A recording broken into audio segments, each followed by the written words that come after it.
En nuestro tema de anoche hablamos sobre la paciencia de los santos. ¿Qué significa esa expresión? La paciencia de los santos.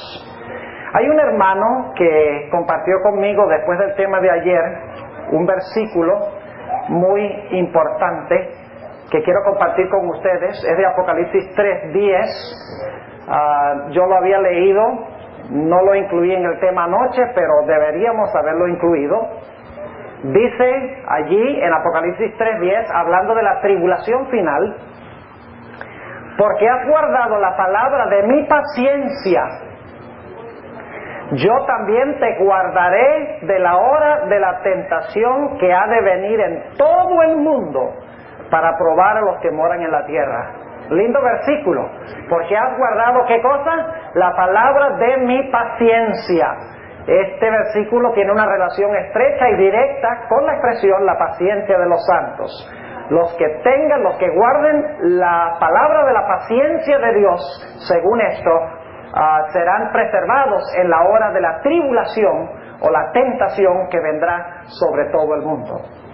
Esta noche queremos estudiar otra expresión que distingue al pueblo remanente, y es que el pueblo remanente guarda los mandamientos de Dios. Lo vamos a estudiar desde una perspectiva diferente. Vamos a aprender muchas cosas nuevas esta noche, porque alguno dirá, bueno, nosotros ya sabemos qué son los mandamientos, los 10 mandamientos, la ley, esto es lo que hay que guardar. La iglesia final va entonces a guardar los mandamientos de Dios. Pero la pregunta clave es, ¿cómo se guardan y cómo se pueden guardar? ¿Cómo es posible guardarlos? ¿Será posible que hay muchos en la iglesia que profesan guardar los mandamientos, que son como los fariseos que también guardaban los mandamientos, entre comillas? Necesitamos saber cuál es la motivación que nos lleva a guardar la ley de Dios. Así que este será nuestro estudio. Vamos a inclinar nuestros rostros primeramente para pedir la bendición de Dios. Padre, gracias por habernos cuidado este día. Gracias porque podemos venir a tu casa para encontrarnos contigo y para escuchar tu voz. Pedimos en esta noche que tú enternezcas nuestras mentes y corazones para poderte entender y para tener la disposición de obedecer lo que estudiemos. Te lo pedimos en el nombre de Cristo Jesús. Amén. Cuando llega el principio del año, el 1 de enero, hay muchas personas que se toman resoluciones de cambios que van a hacer durante el año que entra. Algunas de estas resoluciones que toman las personas son difíciles de seguir. Otras de estas resoluciones son más difíciles todavía. Y luego están las resoluciones más difíciles de todas. Yo quisiera, al comenzar nuestro tema de esta noche, mencionarles algunas de las resoluciones que yo he oído que han tomado personas cuando comienza el año, de cambios que ellos quieren hacer en sus vidas. La hija mía es muy interesante en muchas formas. Es una linda niña, es muy obediente a los padres, la queremos mucho. Cada año ella, el 1 de enero, se toma una resolución de sacrificar algo de lo cual no debe participar o cree que no debe participar. El año pasado, por ejemplo, cuando comenzó el año, ella dijo: este año no voy a comer queso ni una sola vez. Ahora imagínense pasar un año sin comer queso, ni siquiera en la comida, ni solo ni en la comida. Difícil. Pero ella se propuso que no iba a comer queso en todo el año 1999. Y yo sé que ella vivió de acuerdo a esa resolución hasta los últimos días del mes de diciembre. Fuimos a la ciudad de San Francisco. Ella estudió en Pacific Union College, que es una universidad que queda apenas al norte de la ciudad de San Francisco. Y claro, estudiando allá, iba mucho a San Francisco y conoció allí una pizzería que según ella vende la mejor pizza del mundo. Así que fuimos a San Francisco un día a pasear y ella dijo: papá, vamos allá a esta pizzería que descubrí cuando estaba estudiando aquí en la universidad. Le dije: bueno, pero tú no te tomaste el voto de que no ibas a comer queso este año. Ella dice: cuando se trata de esa pizzería, Yo estoy dispuesta de romper mi resolución, aunque sea una vez en el año. Así que yo sé que aunque ella se tomó la resolución de no comer queso todo el año pasado, no vivió 100% en armonía con la resolución. La pizzería era demasiado atractiva. Otras personas dicen, este año yo no voy a fumar ni un solo cigarrillo. Otros dicen, este año no voy a ver telenovelas más. Otros dicen, este año voy a perder 30 libras o más. Otros dicen, este año no voy a comer más azúcar, no voy a comer postres, me voy a abstener de estas cosas. Obviamente todas estas resoluciones son difíciles, pero no son las más difíciles de todas. Hay unas resoluciones que son un poco más difíciles que estas. Por ejemplo, este año voy a leer la Biblia de tapa a tapa. Una resolución difícil, especialmente cuando uno llega a las genealogías. Este engendró a este y el otro engendró al otro y el otro engendró al otro, como que si uno se aburre y hasta ahí llegó. Otros dicen, resolución difícil, no voy a faltar ni una vez este año al culto de oración. Otros dicen, este año me propongo a devolver fielmente mis diezmos y mis ofrendas a la iglesia. Son resoluciones un poco más difíciles que las primeras, porque tienen que ver con asuntos más allá de lo físico. Son cambios de hábitos en la vida espiritual. Pero hay resoluciones que son las más difíciles de todas. Y quiero compartir con ustedes algunas de estas, y ustedes me van a decir si son difíciles o no. Por ejemplo, esta. Este año no voy a repetir ni una sola vez un chisme.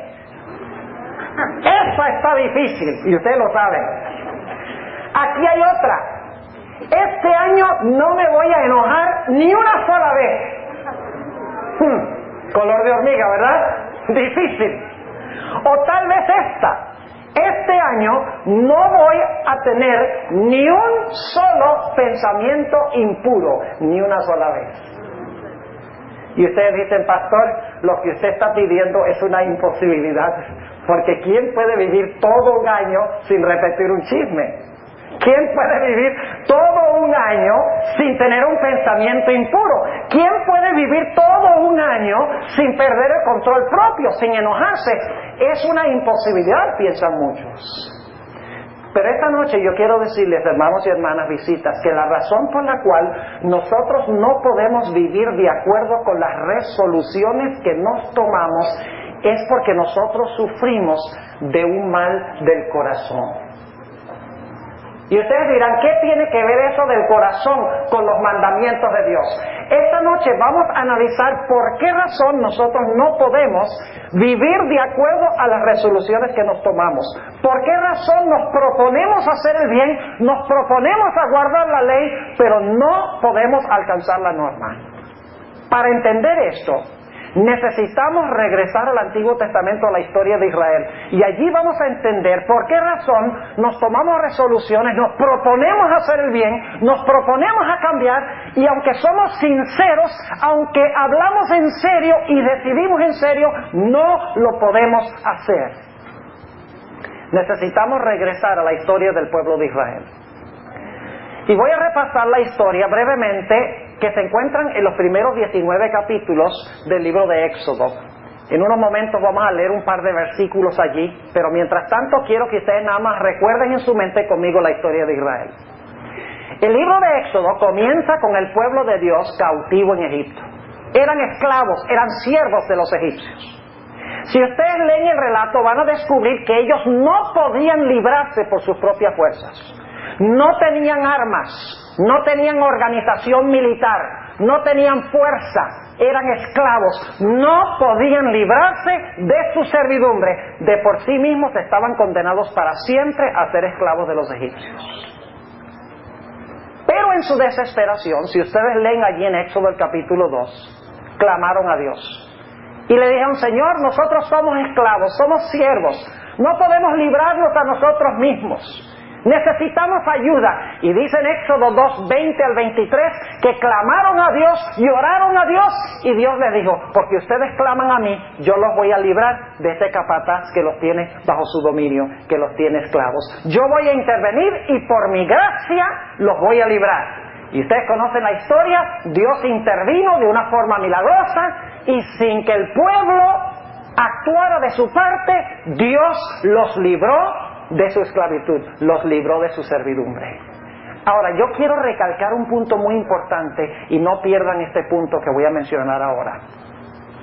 Dios no le pidió al pueblo de Israel que guardara su ley en Egipto. Yo no sé si ustedes se han dado cuenta de eso. Dios le dio a Israel su ley después que los libró de Egipto.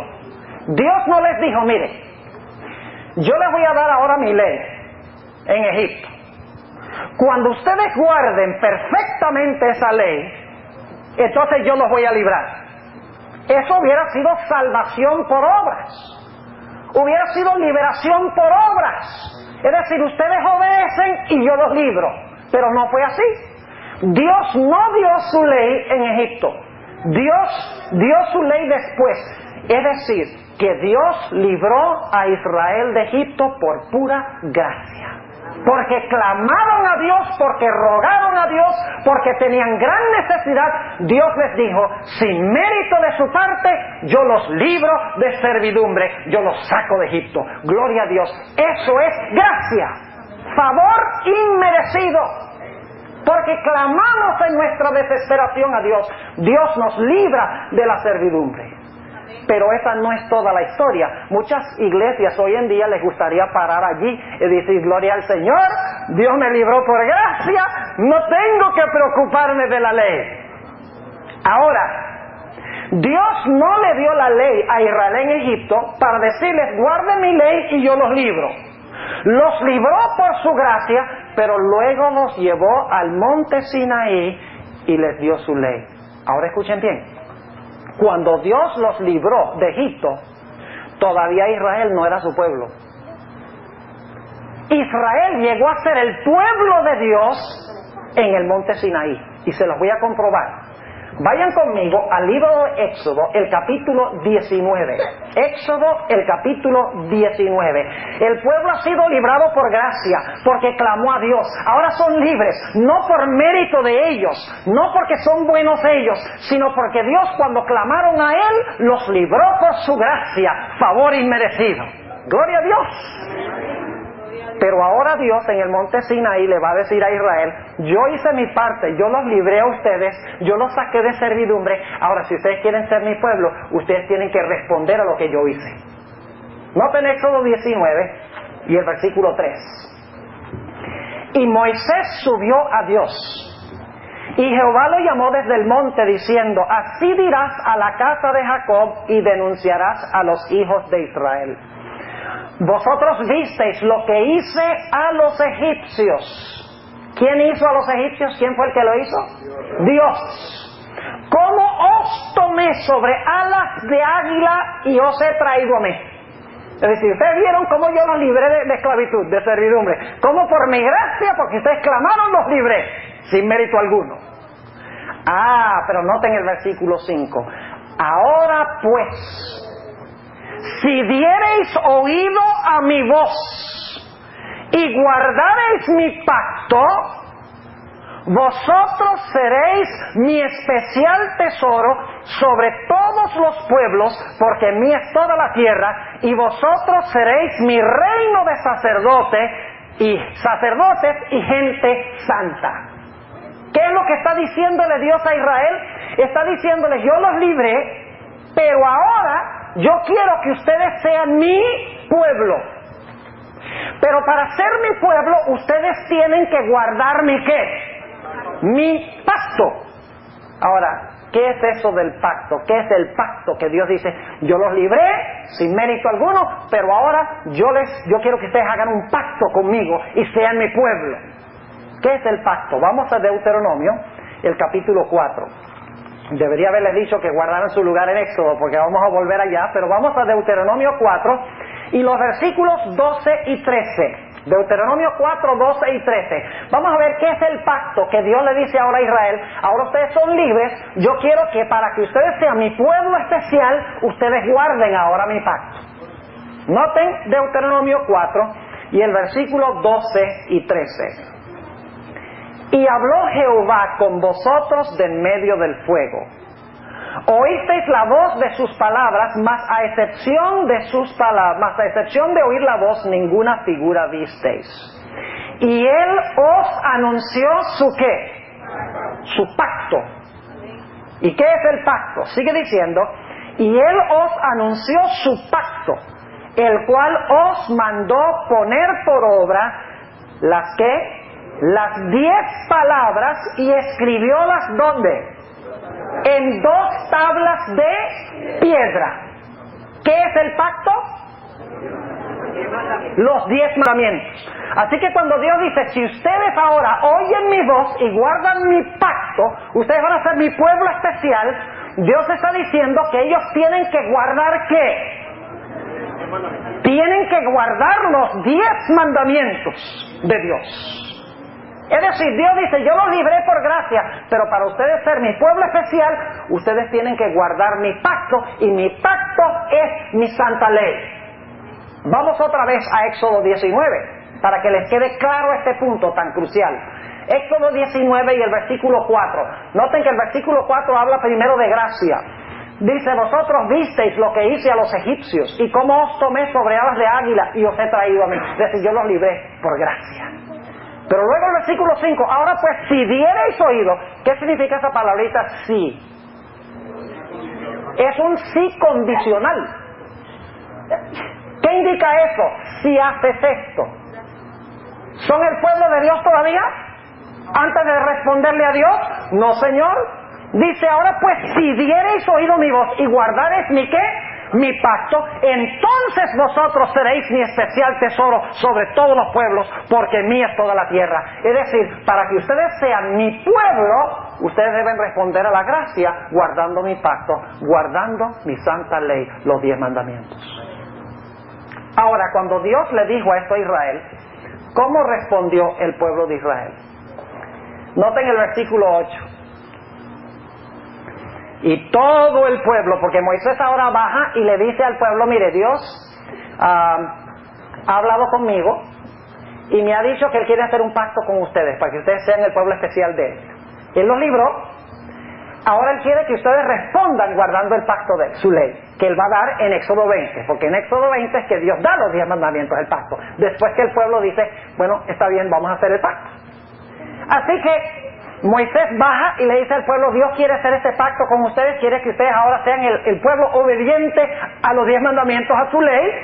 ¿Y cómo responde el pueblo? Versículo 8, y todo el pueblo respondió a una, y dijeron, todo lo que Jehová ha dicho, haremos. Y Moisés refirió las palabras del pueblo a Jehová. ¿Qué dijo el pueblo? Todo lo que Jehová ha dicho, eso de guardar la ley, ¿nosotros qué? Lo vamos a hacer con mucho gusto. Y dice aquí que Moisés le refirió las palabras ¿a quién? A Jehová. Quiero preguntarles, ¿cuánto tiempo duró la resolución del pueblo de Israel? ¿Ustedes creen que ellos estaban hablando en serio? ¿Estaban hablando en serio? Sí. ¿Eran sinceros? Muy sinceros. Estaban hablando muy en serio. Pero ¿cuánto tiempo les duró la proposición o la decisión o la resolución de obedecer la ley? Hasta Éxodo 32. El episodio del becerro de oro. Si ustedes examinan la historia del pueblo de Israel, ustedes van a descubrir, hermanos y hermanas, visitas, que el pueblo de Israel, vez tras vez, quebrantó la resolución que había tomado y rompió la promesa de que iba a obedecer el pacto de Dios. Es decir, no pudo vivir de acuerdo a su resolución. En Éxodo 32 encontramos que cuando Moisés subió al monte y no bajaba, el pueblo enseguida dice, olvídense de Jehová, háganos dioses como los que teníamos, ¿dónde? En Egipto.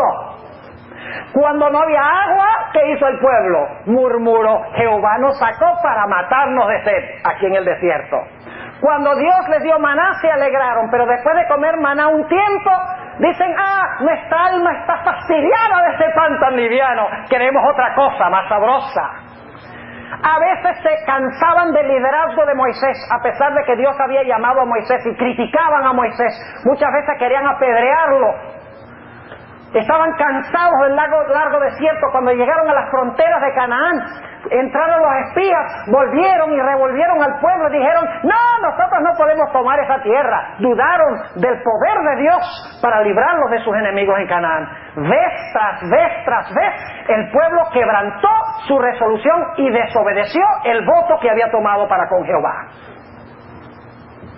Inmediatamente nos preguntamos, ¿por qué el pueblo de Israel, aunque era sincero, aunque quería, aunque hablaba en serio, por qué razón no pudieron ellos vivir en armonía con el pacto, aunque se habían propuesto hacerlo? La respuesta es muy sencilla y la vamos a leer en un momentico en la Biblia.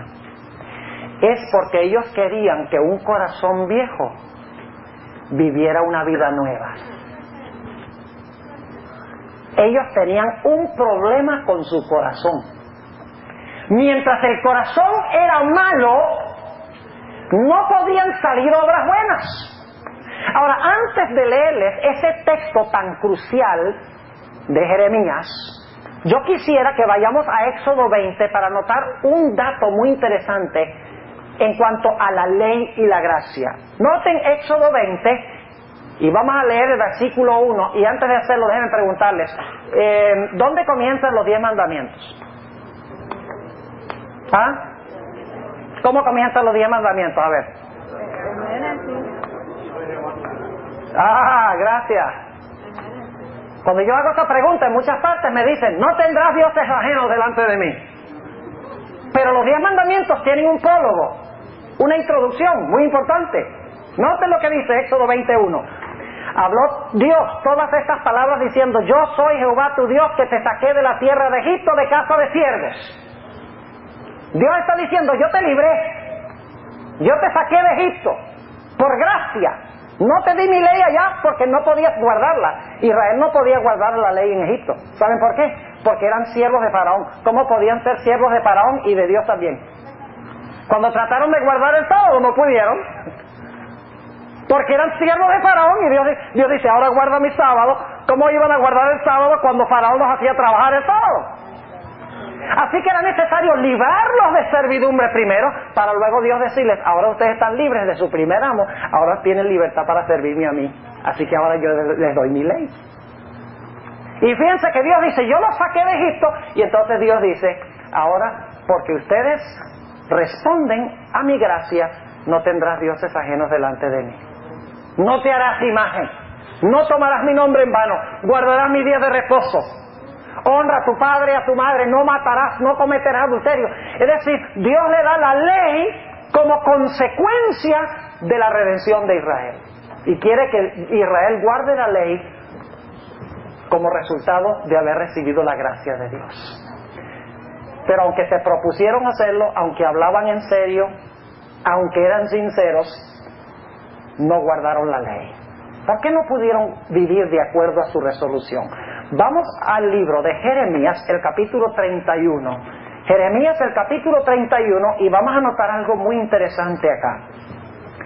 Jeremías 31 y el versículo 31 está recordando lo que pasó en el monte Sinaí y va a explicar por qué el pueblo, aunque se propuso a guardar la ley, no fue capaz de hacerlo. Dice en el versículo 31, el profeta Jeremías: he aquí que vienen días, dice Jehová, en los cuales haré nuevo ¿qué? Nuevo pacto con la casa de Jacob y con la casa de Judá.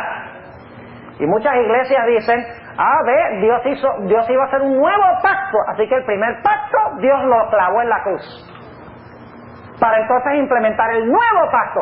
El viejo pacto era la ley, pero ahora el nuevo pacto es la gracia. Suena muy bonito, pero no es lo que dice la Biblia.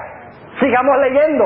¿Qué es el nuevo pacto comparado con el antiguo pacto? Versículo 32. No como el pacto que hice con sus padres, el día que tomé su mano para sacarlos de tierra de Egipto. ¿Cuál pacto fue ese?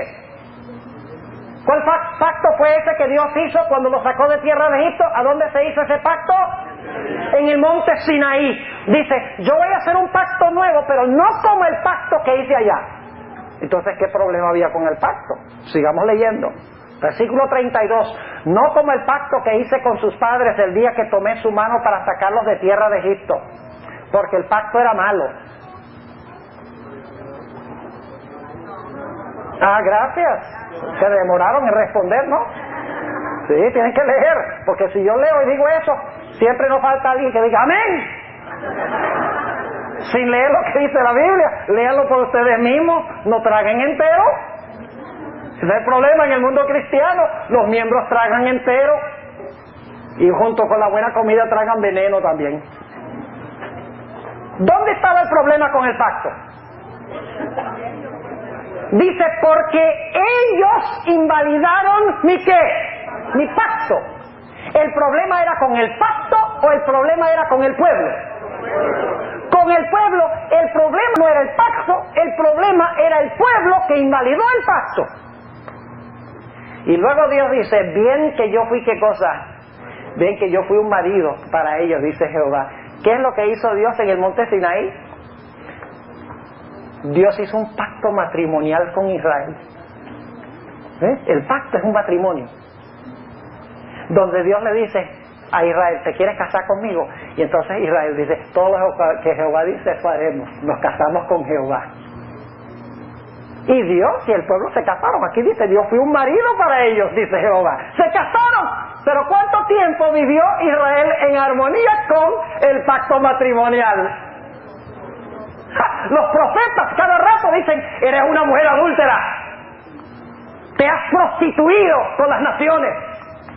Es decir, Israel fue desleal al pacto matrimonial, que es la ley de Dios. Ellos invalidaron el pacto de Jehová. Entonces, ¿qué había que hacer? Había que hacer un nuevo pacto, deshacerse de ese viejo pacto malo para imponer un pacto bueno. Ese primer pacto no era malo, los malos eran ellos.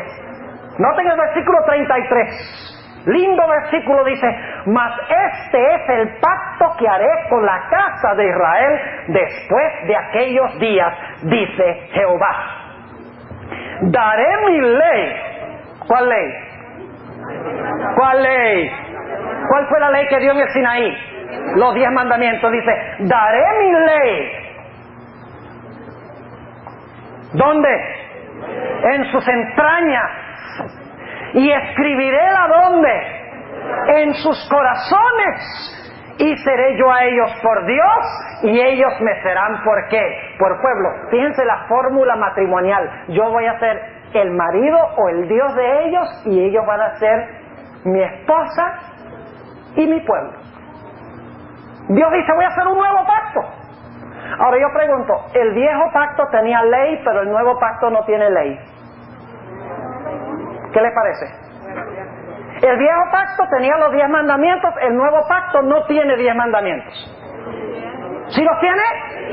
¿Qué es la diferencia entre el viejo y el nuevo pacto? Muy sencillo. El lugar a donde la ley estaba escrita. ¿Dónde estaba escrita la ley en el primer pacto? En tablas de piedra. ¿Y saben cuál fue el problema con Israel? Ellos miraron la ley como una lista de reglamentos, como una lista de cosas que Dios imponía sobre ellos. Y entonces ellos decían, a ver, no tendrás dioses ajenos delante de mí. Hay que vivir de acuerdo a eso.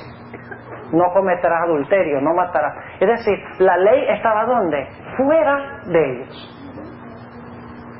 Se resolvieron guardar la ley, pero como la ley estaba afuera, no les salía obedecer a Dios. ¿Saben ustedes que en los tiempos de Jesús el pueblo tenía el mismo problema? Yo pregunto, ¿los fariseos profesaban guardar la ley? ¿Sí o no? ¿Estrictamente guardaban el sábado? Sí. ¿Adulteraban con una mujer? No. ¿Robaban? No. ¿Tenían ídolos? No. Profesaban guardar la ley, pero para ellos, ¿qué era la ley? Una lista de reglamentos. Y estaban tratando de hacer que un corazón viejo, un corazón de piedra, guardara la ley. ¿Saben cuál es la única diferencia entre el viejo pacto y el nuevo pacto? Es muy sencillo, el lugar a donde está escrita la ley. Lo que cambia no es la ley, lo que cambia es el lugar a donde está escrita la ley.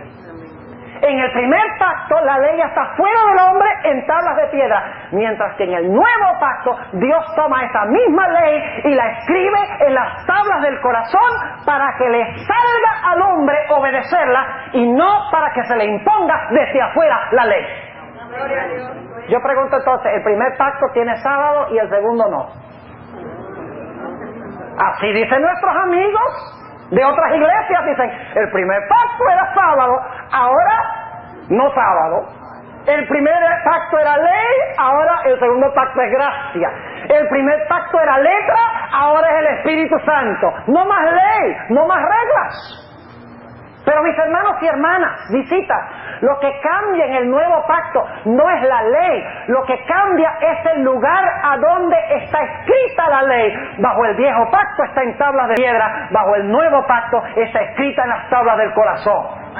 Y cuando está afuera, usted se puede proponer todos los días de su vida obedecerla, pero si su corazón no ha sido cambiado, si la ley no está en el corazón, usted no va a poder obedecer esa ley. Por eso Dios dice, yo voy a hacer un nuevo pacto, y en ese nuevo pacto, en vez de la gente ver la lista de reglas y tratar de poner su vida en armonía con ellas, yo lo que voy a hacer es escribir mi ley en el corazón para que ellos automáticamente les salga obedecerme desde adentro. Amén. Ahora, ¿saben algo interesante? Hubo uno en el monte Sinaí que sí experimentó el nuevo pacto. Todo el pueblo, prácticamente, aunque dijo que iba a obedecer a Dios, violó el pacto. Pero hubo uno que experimentó la ley escrita en el corazón en el monte Sinaí. ¿Y quién fue ese? Moisés. Y yo quiero mostrarles ahora, bíblicamente, lo que pasó con Moisés. ¿Saben algo? Moisés era un tipo de mal genio. ¿Sí o no? Tenía un temperamento fuerte. ¿Qué sí qué? ¿Ustedes recuerdan cuando vio al egipcio maltratando al hebreo? No hay problema. Trácata, le cortó la cabeza y lo enterró. Resuelto el problema. Era un hombre violento. Pero ahora escuchen bien. Después del monte Sinaí, la Biblia no registra que Moisés haya pecado ni una sola vez. Hasta que golpeó la roca 2 veces y ya cuando iban a entrar en Canaán. 40 años Moisés estuvo en el desierto soportando a estos rebeldes que todo el tiempo se quejaban, todo el tiempo vivían echándole piedras, simbólicamente hablando. Todo el tiempo querían deshacerse de él. Y todo el tiempo Moisés, con la mansedumbre, esa mansedumbre, porque el hombre más manso que haya vivido sobre la tierra, dice la Biblia, soportó todas esas cosas. Y nunca se enojó, nunca se ofuscó, nunca perdió el control, a pesar de que había tenido un carácter súper fuerte antes. Nos preguntamos por qué razón fue que Moisés sí pudo vivir de acuerdo con el pacto y el pueblo no. Porque el pueblo vio el pacto en tablas de piedra, mientras que el pacto Dios se lo escribió a Moisés en las tablas del corazón. Y ahora se los voy a comprobar. Vamos a Éxodo 34. Y aquí está el secreto, hermanos y hermanas, cuando Apocalipsis dice que el pueblo de Dios guarda los mandamientos de Dios. No crean ustedes que los mandamientos los miramos, sí, cómo no, yo pongo mi ley en orden con mi vida en orden con esa ley, y vengo a la iglesia los sábados, y no hago esto y no hago lo otro, y estoy guardando la ley. El pueblo remanente guarda los mandamientos de Dios, no porque mire los mandamientos, sino porque Dios escribe los mandamientos en el corazón. Ahora noten Éxodo 34, algo muy interesante. Moisés subió al monte y dice la Biblia que cuando bajó del monte había una característica muy interesante. Fíjense el versículo 29 de Éxodo 34, Éxodo 34. Y aconteció que descendiendo Moisés del monte Sinaí con las 2 tablas del testimonio en su mano, mientras descendía del monte no sabía él que la tez de su rostro resplandecía después que hubo con él hablado. ¿Con quién ha hablado? Con Dios. Fíjese, Moisés habla con Dios, Dios le da la ley, y cuando Moisés desciende del monte con la ley, ¿qué pasa con su rostro? El rostro brilla. Es decir, tiene el rostro iluminado, y Moisés ni siquiera lo sabe. Sigamos leyendo, versículo 30. Y miró a Aarón y todos los hijos de Israel a Moisés, y he aquí la tez de su rostro era resplandeciente, y tuvieron miedo de llegarse a él. Y no querían esa gloria. No querían la misma gloria. Versículo 31. Y llamólos Moisés y Aarón, y todos los príncipes de la congregación volvieron a él, y Moisés les habló. Y después se llegaron todos los hijos de Israel, a los cuales mandó todas las cosas que Jehová le había dicho en el monte de Sinaí. Y cuando hubo acabado Moisés de hablar con ellos, puso un ¿qué? Un velo sobre su rostro. ¿Quién pidió que se pusiera el velo? El pueblo. El pueblo dijo, vamos a guardar la ley, pero no quería la gloria. Ahora, ¿qué significa esto? Que le brillaba el rostro. ¿De dónde venía esa gloria que le brillaba en el rostro de Moisés? Nota lo que dice el versículo 28. Y él estuvo allí con Jehová 40 días y 40 noches. No comió pan ni bebió agua, y escribió en tablas las palabras de la alianza, las 10 palabras. ¿De dónde venía la gloria que estaba en el rostro de Moisés? ¿De dónde venía esa gloria? ¿Era de él? No, era la gloria de ¿quién? La gloria de Dios. Ahora, ¿qué era esa gloria de Dios? Vuelvan conmigo a Éxodo, el capítulo 33 y el versículo 18 y 19. Quiero que noten esto, hermanos y hermanas. Muy importante, de Éxodo 33 y el versículo 18 y 19. Aquí Moisés está en el monte con Dios. Él entonces dijo, ruégote que me muestres tu gloria. ¿Qué pide Moisés a Dios? Que Dios le muestre su ¿qué? Su gloria. ¿Y qué le mostró Dios? ¿Qué fue lo que le mostró Dios? Dios le mostró algo deslumbrante. Lo deslumbró con una luz grandísima. ¿Eso fue lo que le mostró Dios? No. Noten lo que dice el versículo 19. Y respondióle, Dios le dijo, yo te voy a mostrar mi gloria. Pero ¿qué gloria le muestra? Dice, y respondióle, yo haré pasar todo mi bien delante de tu rostro, y proclamaré el nombre de Jehová delante de ti. ¿Saben lo que es proclamar el nombre de Jehová? ¿Qué representa el nombre en la Biblia? El nombre es un indicio del carácter. El nombre indica las características de la persona que lleva el nombre en la Biblia.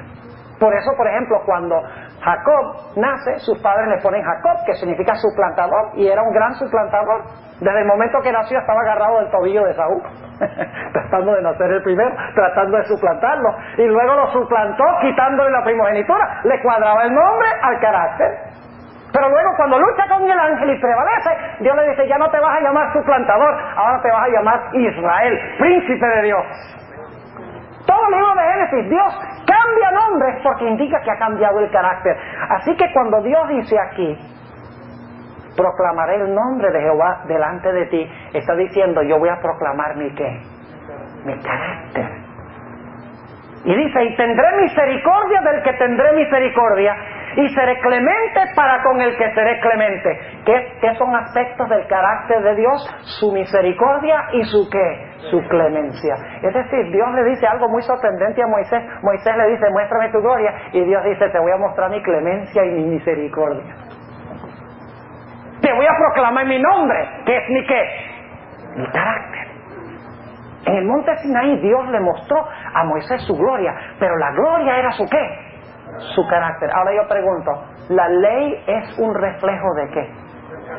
Del carácter de Dios. ¿Están conmigo o no están conmigo?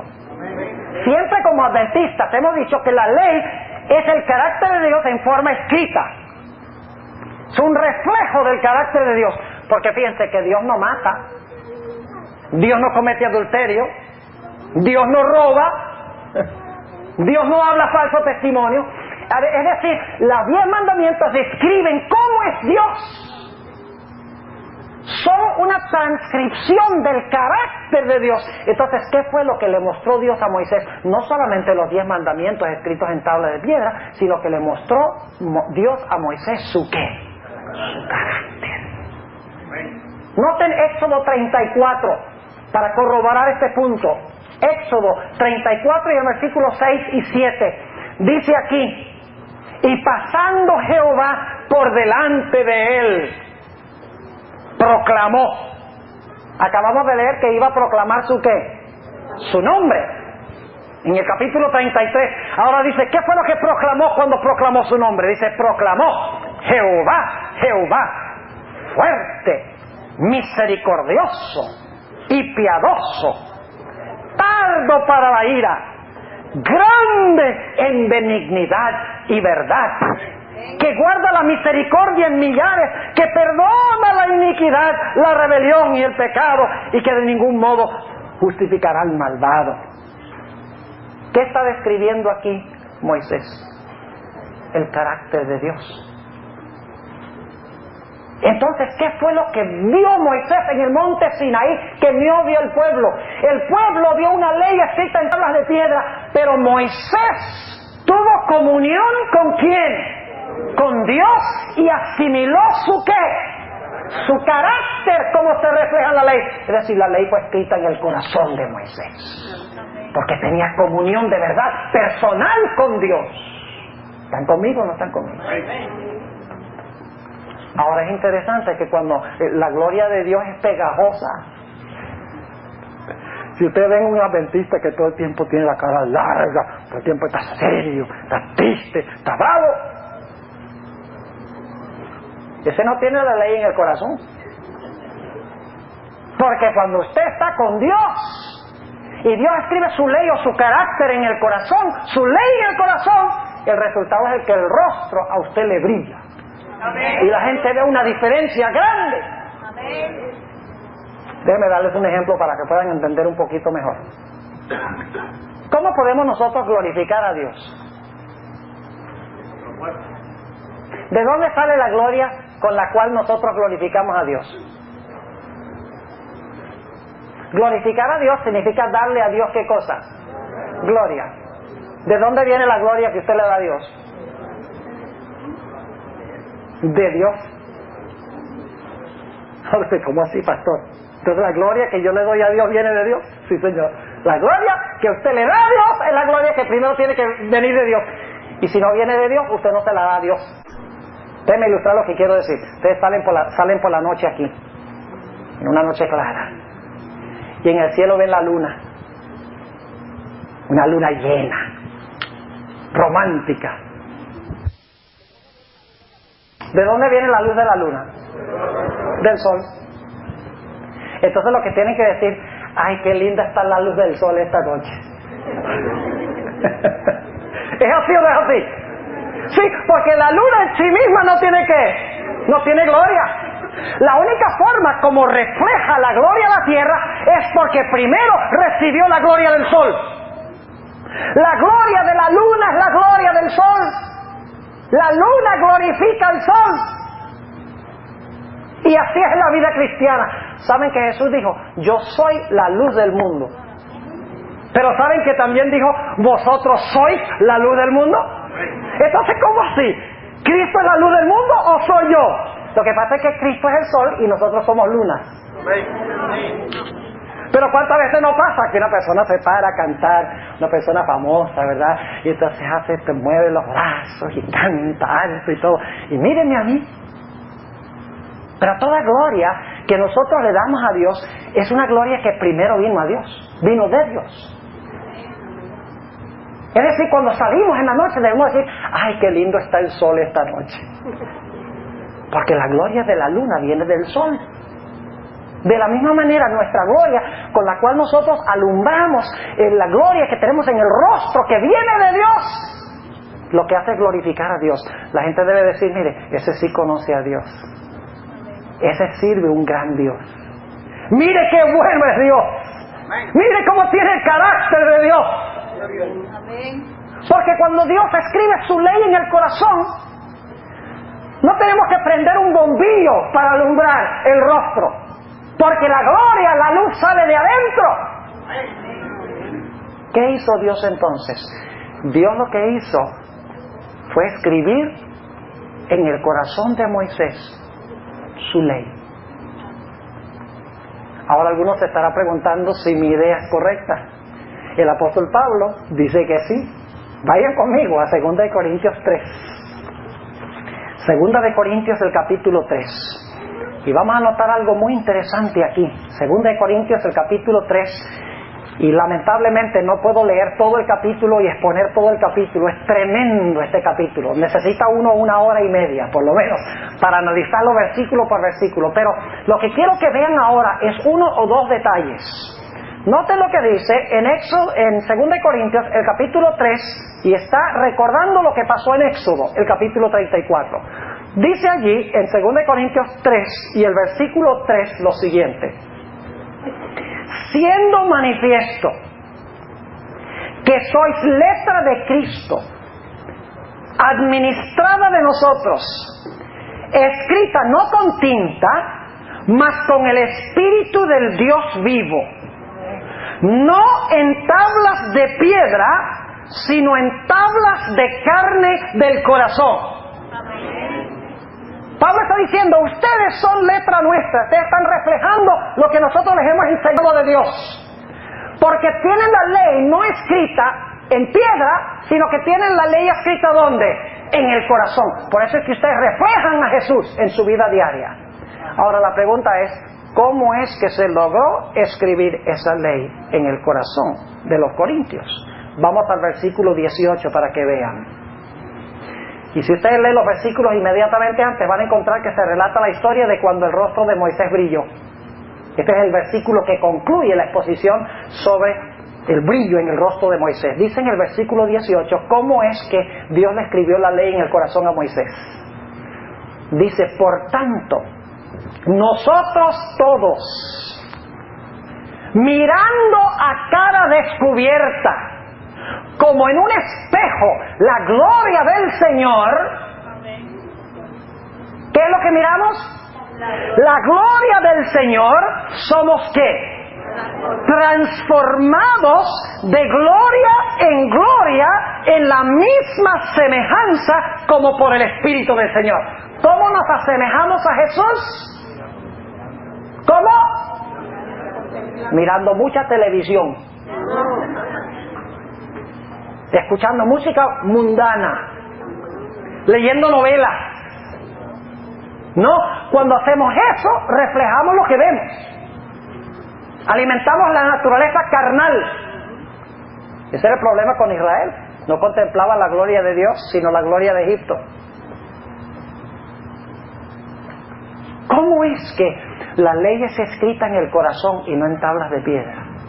Claramente dice en 2 Corintios 3:18 que nosotros mirando a cara descubierta como en un espejo, ¿qué cosa?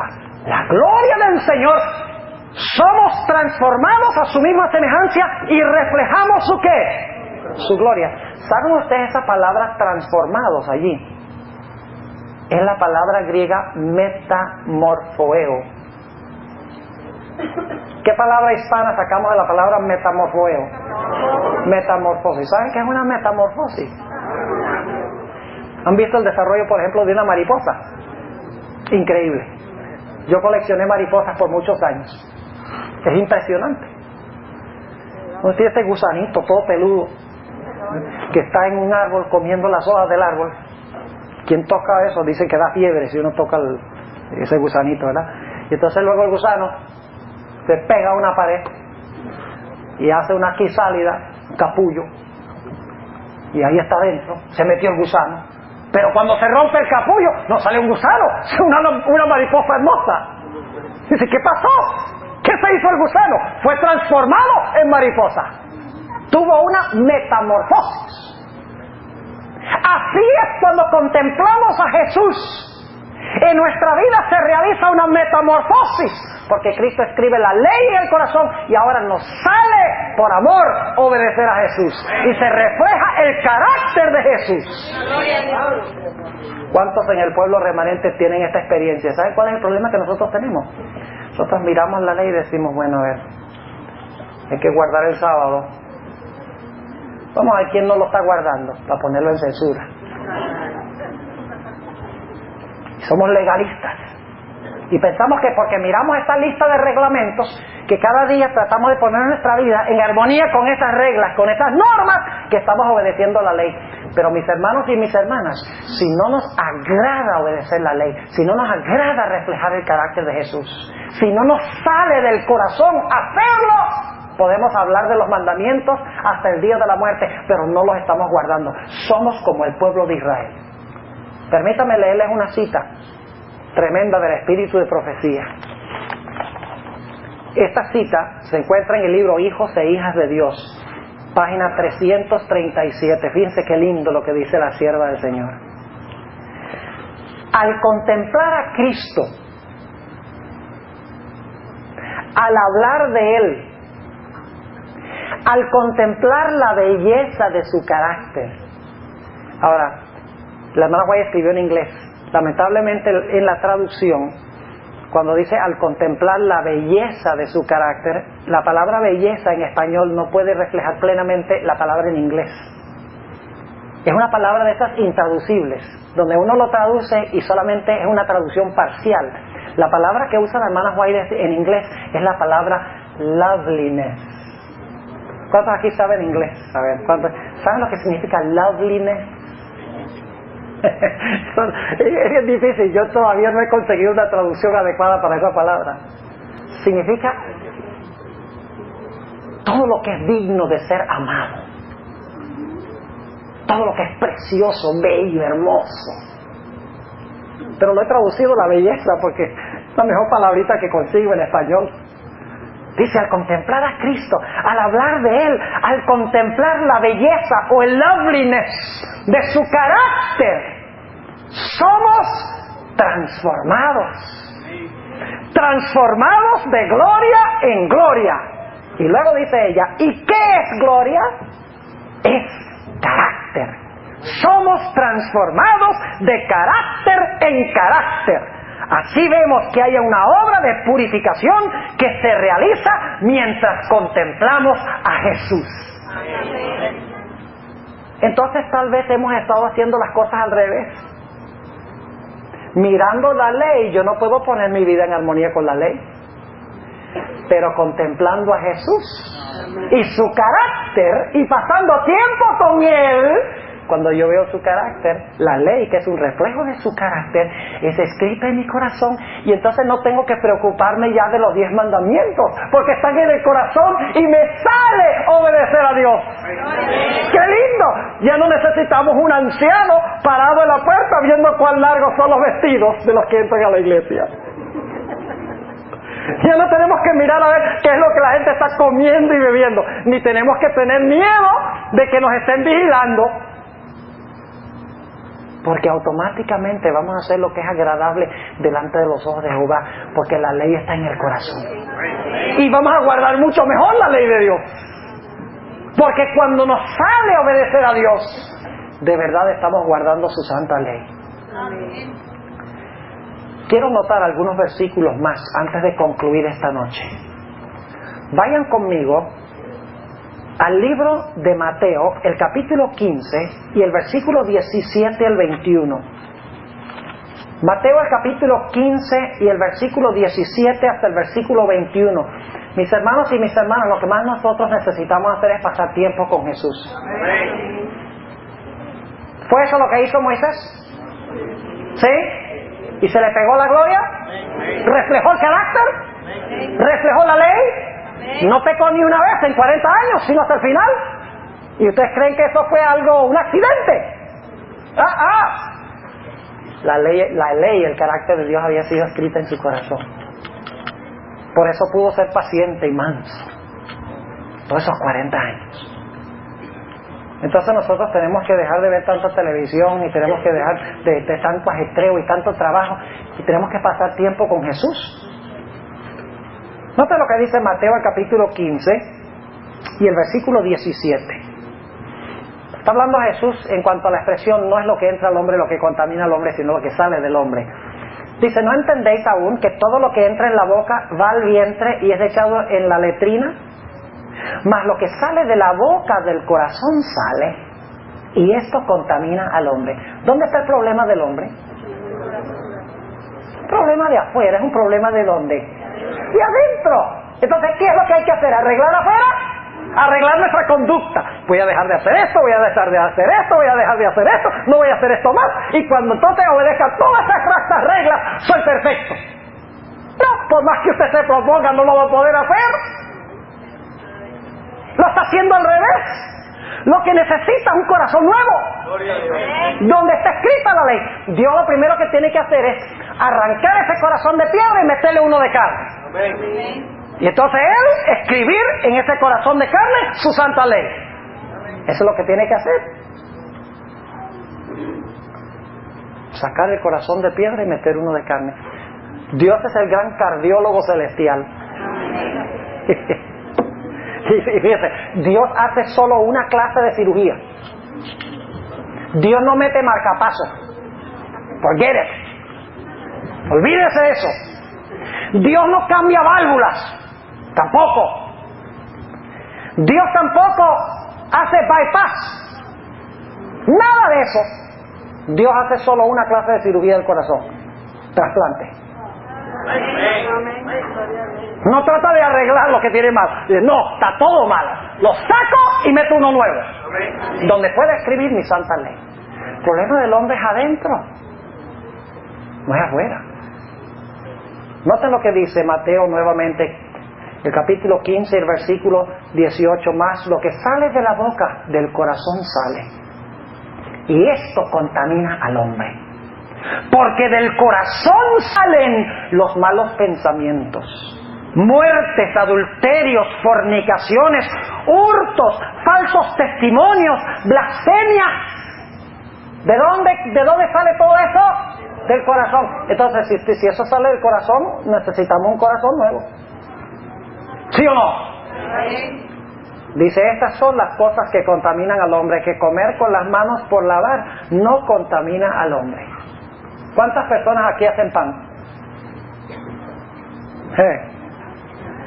Yo conozco a uno que hace pan. El hermano Loyola, con quien me estoy quedando, hizo un pan sabroso de frutas anoche. Cuando ustedes hacen pan, ustedes hacen una masa bien grandota, así, y entonces cuando terminan de hacer la masa, ustedes sacan la levadura y le rocían la levadura encima. Y fíjense qué interesante, hacen la masa de pan, le echan la levadurita encima y el pan crece. No, solamente algunos dicen no, los panaderos, los demás no saben, lo único que hacen es ir al mercado y comprarlo y comérselo, pero no saben cómo se hace. ¿A dónde usted tiene que echarle la levadura para que el pan crezca? Tiene que echarlo dentro de la masa. De la misma manera, para que su vida cristiana crezca, Dios tiene que meter un corazón nuevo adentro. Para que cuando mete la levadura adentro, el resultado es que la vida cristiana ¿qué? Crece. Lo que pasa es que estamos tratando de hacer crecer la vida cristiana desde afuera, rociando un poquito de levadura encima de la masa, y no funciona. Necesitamos un corazón nuevo, y para recibir un corazón nuevo necesitamos pasar tiempo con Jesús, porque la ley de Dios es su carácter, y guardar la ley es reflejar su carácter. Y para hacerlo hay que hacer lo mismo que Moisés, que pasó tiempo con Dios y se le pegó la gloria y la reflejó a sus semejantes. Note lo que dice Ezequiel, el capítulo 36. Ezequiel, el capítulo 36 y los versículos 26 y 27. Esto está hablando del mismo tiempo que lo que leímos en Jeremías 31. Es la misma, está hablando después del cautiverio, Dios va a hacer un nuevo pacto. Y pienso lo que dice aquí en Ezequiel, el capítulo 36 y los versículos 26 y 27. Qué linda promesa hace Dios a Israel. Y os daré corazón nuevo. Si nos da corazón nuevo es porque el primer corazón, ¿qué? Está enfermo. ¿Cuántos aquí en esta noche tienen un corazón enfermo? Algunos son valientes y levantan la mano. Y os daré corazón nuevo. Y pondré, ¿qué cosa?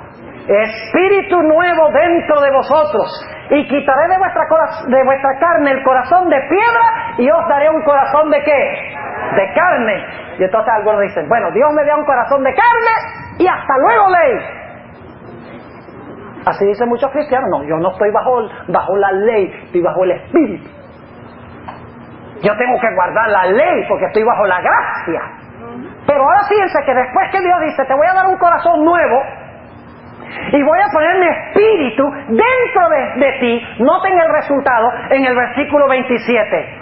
Y pondré dentro de vosotros mi espíritu y haré que andéis en mis mandamientos y guardéis mis derechos y los pongáis por obra. ¿Hay ley bajo el nuevo pacto, sí o no? Sí, pero ¿dónde está la ley? En el corazón. Así que si usted dice, yo tengo el espíritu, yo estoy bajo la gracia, yo no tengo que guardar la ley, usted tiene un corazón viejo. Porque mi Biblia me dice que cuando usted recibe un corazón nuevo de carne y Dios pone su espíritu dentro de usted, Dios nos hará andar en sus mandamientos y que pongamos estas cosas por obra. Pero lo vamos a hacer de la forma correcta, de adentro hacia afuera y no de afuera hacia adentro. No se nos impone, sino que nos sale. ¿Cuántos aquí están de novios? Tenemos varios valientes que levantaron la mano. Déjenme preguntarles, ¿les gusta pasar tiempo juntos? Aquí veo a los hermanos diciendo que sí. Ahora, hermanos, yo quiero decirle algo a usted. Usted está al lado de su novia, ¿verdad? ¿Cómo se llama usted? Juan Carlos. Juan Carlos. ¿Y la novia? Yomari. Ok, Juan Carlos y Yomari. Juan Carlos, yo quiero decirte algo. Tú tienes que amar a una de estas mujeres que están acá. ¿Cómo te parece? ¿Qué dices? ¿No? Y usted se ríe. Delante de ella no te lo va a decir. No, delante de ella dice que no. Ni lo acepta detrás de ella también. ¿Saben por qué? Pues yo estoy tratando de imponerle amar a una persona que él no ama. No le sale. ¿Por qué la ama a ella? Porque el pastor le dijo, esta es la suya. Porque papá le dijo, este es para ti. ¿No? ¿Qué cosa? Le salió de adentro del corazón. Por eso la ama. ¿Y saben algo? Eso es lo que protege el matrimonio. Cuando el amor sale de adentro. No es el mandamiento que dice, no cometerás adulterio. ¡Jojo! Entonces todos los días tengo que mirar, no cometerás adulterio, para no cometer adulterio. Entonces todo el día ando, cuando veo una mujer bien bonita y me siento tentado a mirarla para decir, no cometerás adulterio. ¿Qué es lo que protege a un matrimonio? ¿El mandamiento no cometerás adulterio o el amor? El amor. Y es lo mismo, porque la ley es amor. Pero cuando usted ama a Jesús, usted no va a tener otros amantes por ahí. No va a tener otros dioses. No porque el mandamiento te dice, no puedes tener otros dioses, sino porque amas a Jesús y te sale tener a uno solo. ¿Están entendiendo lo que estoy diciendo? ¿Qué quiere decir Apocalipsis entonces cuando dice que el remanente guarda los mandamientos de Dios? ¿A dónde tienen la ley? En el corazón. Por eso la hermana White, en el capítulo, el mensaje final de Dios en el conflicto de los siglos, dice que los hijos de Dios con rostros iluminados van a ir a todo el mundo a proclamar el mensaje final. Dice, ¿con rostros qué? Iluminados. Es decir, tienen la ley ¿dónde? En el corazón. Hacen más que guardar los mandamientos porque están obligados. Son verdaderos guardadores de los mandamientos porque han pasado tiempo con Jesús y aman a Jesús. Leamos uno o dos pasajes más, dos específicamente. Vamos a Mateo 23, versículos 25 al 26. Mateo 23, 25 y 26. Yo pregunto, ¿los fariseos parecían llevar una vida bien moral? ¿Los fariseos parecían llevar una vida recta? Oh, sí.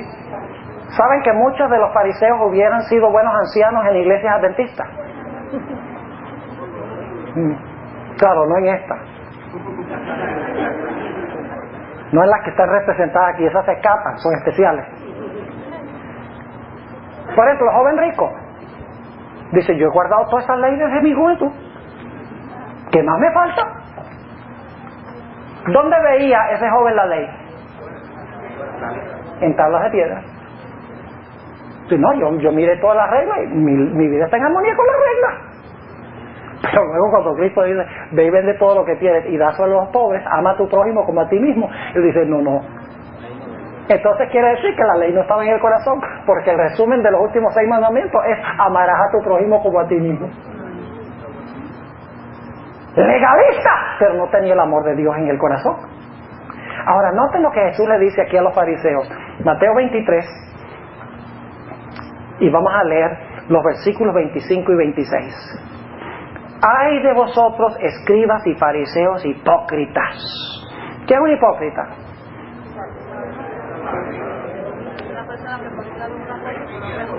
¿Tiene dos qué? Dos caras, una en público y otra en privado.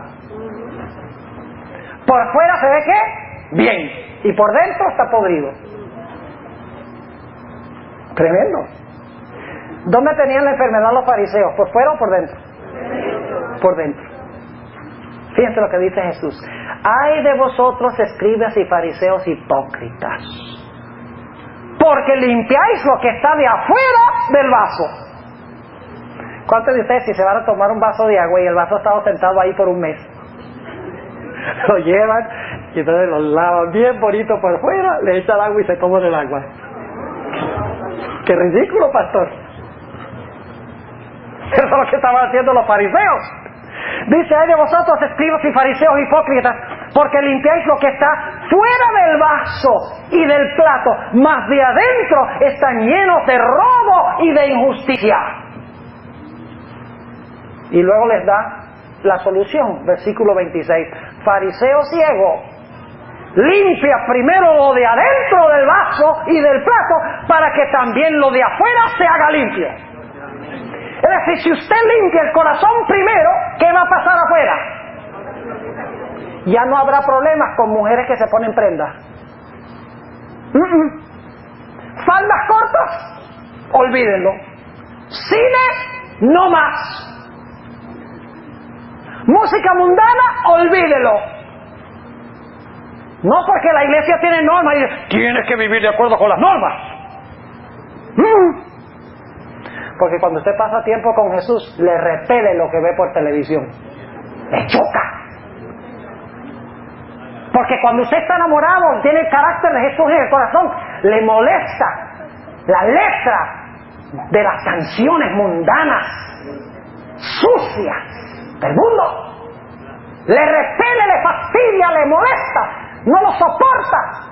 No lo deja porque tiene que hacerlo, sino lo deja porque quiere hacerlo, porque no cuadra con el carácter de Jesús. ¿Demasiado claro? Las cosas de Dios tienen que hacerse claras. Tenemos cáncer en la iglesia y la solución no es imponer las normas, la solución es pasar tiempo con Jesús, y entonces todas esas cosas se arreglan. Jesús dice, arregla lo de adentro, entonces lo de afuera se arregla también. Pero no es cierto que si arreglas los de afuera, los de adentro se arregla también. Lo contrario no es cierto. Ahora, un texto más, antes de terminar. Salmo 51. ¿Saben en qué ocasión histórica se escribió el Salmo 51? Cuando David se arrepintió de su pecado de adulterio y asesinato. Cuando tomó a Betsabé. Y saben que David pidió dos cosas. Los cristianos hoy en día generalmente piden solo una. Por ejemplo, en los Estados Unidos hay un bumper sticker, un rótulo que ponen en el parachoque del carro, que dice: I'm not perfect, I'm just forgiven. ¿Han visto esa? Yo no soy perfecto, solamente perdonado.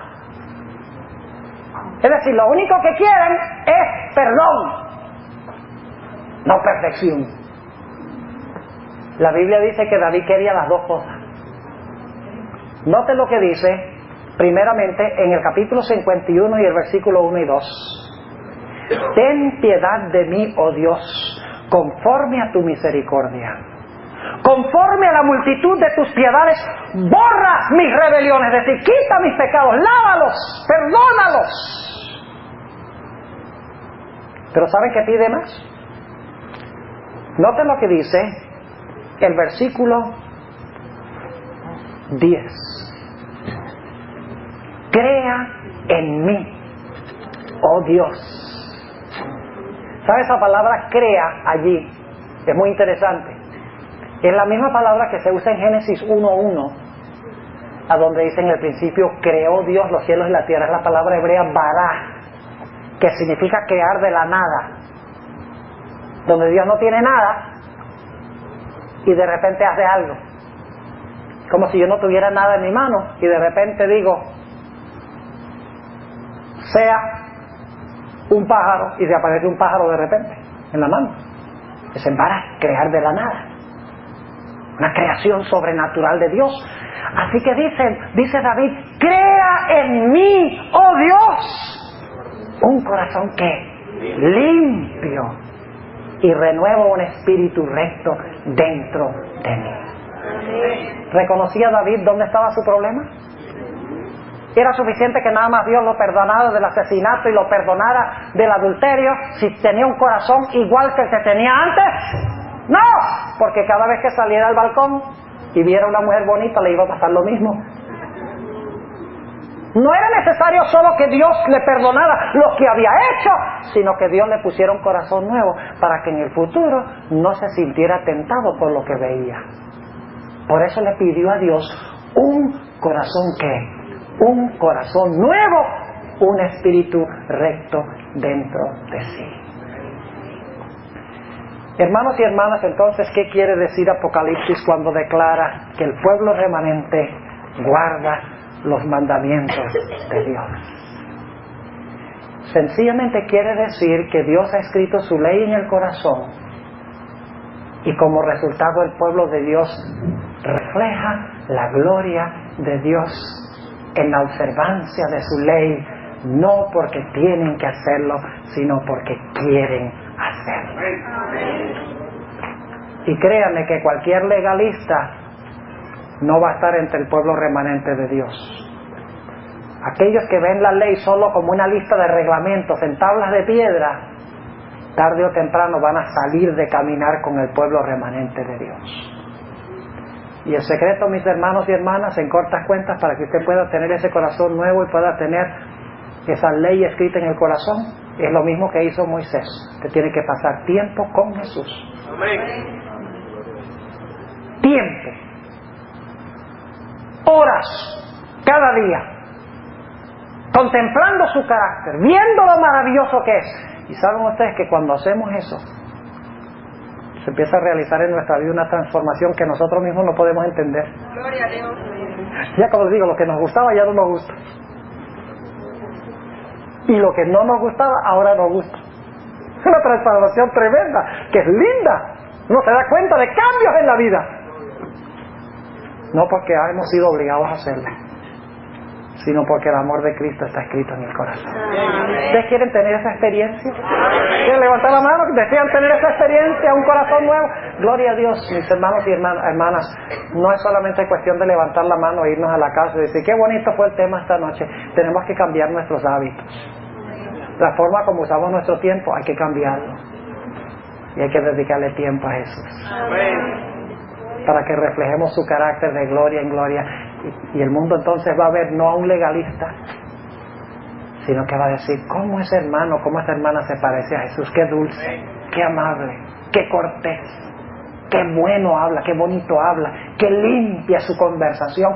Fíjese cómo sus hábitos son hábitos tan en armonía con los hábitos que tenía Jesús. Y van a ver en la vida de esa persona un reflejo de Cristo. Y no van a decir, ¡qué grande es ese hombre! Van a decir, ¡qué gran Dios sirve ese hombre! ¡Qué gran Dios sirve esa mujer! Yo quiero esa misma experiencia. Amén. Ojalá esa sea nuestra realidad en esta semana, hermanos y hermanas. Oremos. Padre, te damos gracias porque nos has revelado en tu palabra que tu pueblo en los últimos días guardará de verdad todos los mandamientos de Dios, incluyendo el santo sábado. Pero guardará el sábado no porque está obligado a hacerlo, sino porque guardará el sábado porque quiere pasar tiempo con Jesús, 24 horas completas para pasar con nuestro querido Jesús, para contemplar su gloria y crecer en Él. Te ruego, Señor, que en esta noche cada persona reunida aquí pueda reflexionar sobre su vida, pueda tomar la firme determinación de que va a pasar tiempo con Jesús. Y que sea una decisión que no dure 1 o 2 días, sino que sea una decisión de por vida. Como resultado, tu iglesia pueda ser transformada y cambiada a la misma semejanza de Cristo. Te damos gracias, Señor, por haber estado con nosotros y por escuchar y responder nuestra oración. En el nombre de Jesús. Amén.